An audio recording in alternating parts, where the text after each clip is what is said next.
That's true, Jack.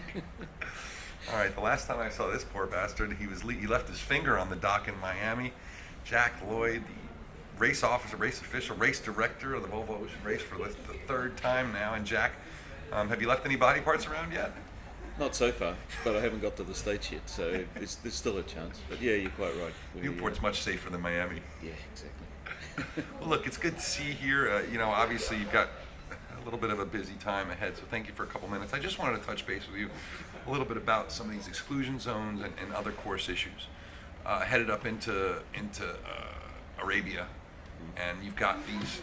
We saw one of the sailing anarchists posted, plotted the lines and posted up so we could see what it looks like. As far as I understand it, though, can you explain why those aren't necessarily the exact exclusion zones that we're looking at? Yeah, the only reason that we ever put an exclusion zone is because we don't want boats to go there.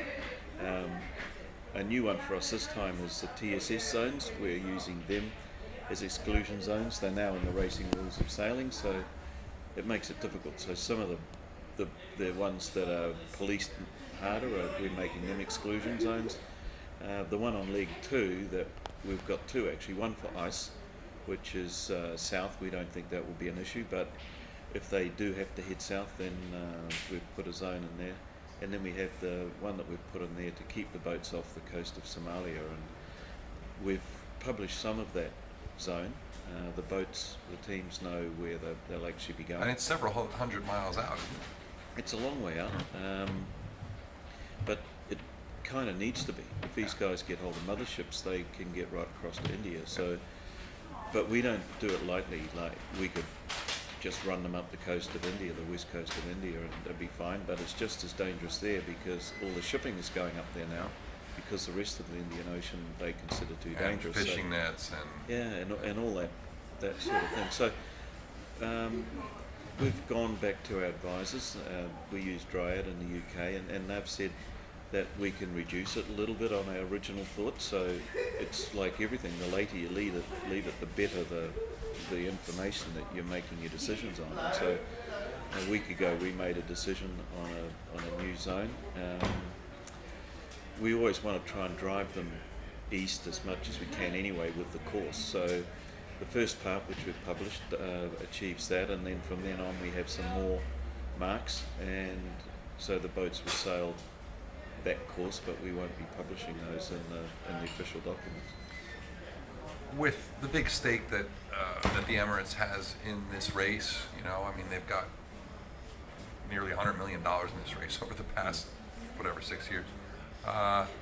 It's obviously important to them to make sure nothing happens. Is there support from them, from their Navy or something, where they've got boats standing by, or someone's got boats standing by, where if there is a pan coming from one of these boats, or a mayday, with a rib run or with a tender running hard at a race boat, where there's someone to come save them?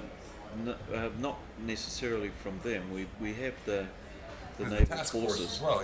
Yeah, with the whole naval task force in the Indian Ocean is pretty responsive, and their intelligence is very, very good. There was an attack earlier in the year, closer in, very, very close to the coast, and further south in Somalia, and they had those guys arrested in a couple of days, and effectively broke up what was out there.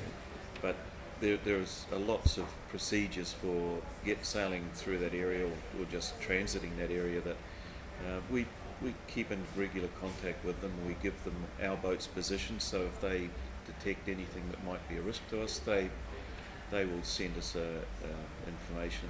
And they're monitoring from over. They're monitoring on the sea, on the shore. They're doing a lot of work ashore, where they're breaking up fuel dumps where they've traditionally been congregating and departing from. They've wrecked a lot of that stuff now. It's amazing. 2 years ago, Jack, we heard, between 2 and 5 years ago, there were hundreds of attacks every year there. And you don't even hear about them anymore. It was awfully quick. Just effective use of the Navy. Effective use of the Navy, both onshore and offshore. They provide a lot of protection. The shipping companies put a huge amount of effort into not only armed guards, but up-armouring their ships. The onshore, I think, had a big effect, where they just basically broke the back of of all their warlords. dumps, and it was getting, I think it just got too hard for them to make a living. And there's a bit in Nigeria now, but it certainly, there's no motherships that well, none of the reconnaissance that we're doing is doing anything with motherships, and that's the way they launch further offshore. So, All right. Well, that makes us all feel a lot better. So thanks for the clear explanation. I appreciate that. No, those new exclusion zones will not be published for all you data geeks that want to draw it on a map. But you know, I mean, well, I'm sure we'll have a pretty good idea what's going on when we see video.